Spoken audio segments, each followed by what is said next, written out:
Hi, James Robinson, farm at Strickley with my family, just near Kendal on the outskirts of the Lake District. I'm the 5th generation to farm here. We've been organic for 16 years, but we've been nature-friendly farming before that. Every time we see an opportunity to do something extra for wildlife, we try and do it, and it benefits the farm as well by doing so.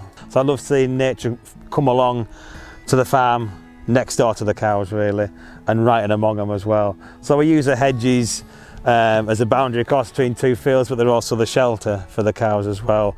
Everything we do is all as important to the farm as anything else. So the hedges are important as the cows, and the little creatures in the beck are just as important as our son's sheep, or the silage that we make, or the milk that we sell. Everything is important, and we do see the farm as one whole functioning ecosystem. We've got 7 miles of hedgerows at Strickley. This is one we laid last year. So hedge laying is a traditional way to maintain the life and the longevity of that hedge. It's very important that we do that every 20-25 years to get that vigorous growth back up and get all the new density of the hedge in there, and it's just a fantastic habitat.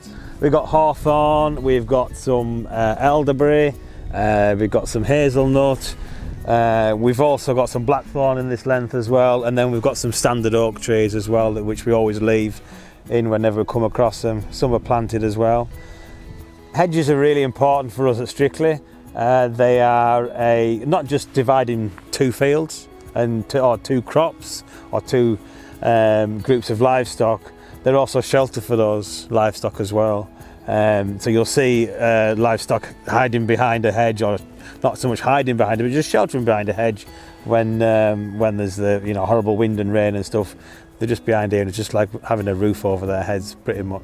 Then there's also the shelter for the crops as well. So the crop could just be grassland, but it benefits a huge amount from the shelter from the wind and the rain, but then also from the sun as well. We need the hedges for shelter for the crop as well as the animals.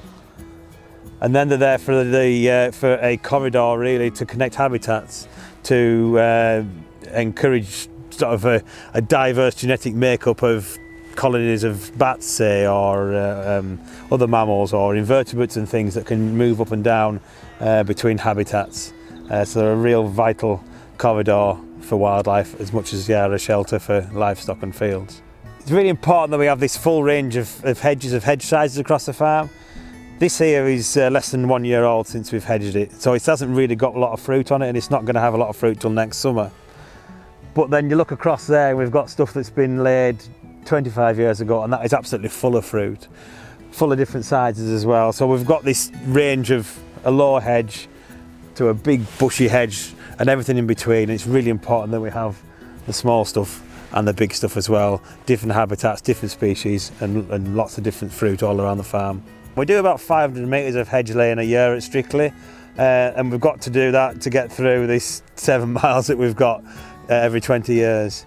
It's a very important thing that we do. We do enjoy doing it. It's labour intensive, but don't forget we're not paying someone to come and flail this hedge every year. So we don't flail any of our interior hedges at all, and the roadside ones we do annually for safety, unless we're leaving them to grow up to hedge lay. But even then, we don't actually trim them, we don't flail them until February to allow all the birds to get as much of the berries and nuts and things as they can. Farming has sort of shaped this landscape. It's shaped all the way that the fields are managed. It's shaped all the boundaries, and it's really important that we do look after those boundaries by managing them right to maintain this cultural heritage. Without that, without the hedges, without the small patchwork of fields, this landscape would look really, really different. We've really got to look after it. So you can see it's not really just the wildlife that benefits from eating hedges. So there's nothing really growing below that browsing height of where cattle can reach.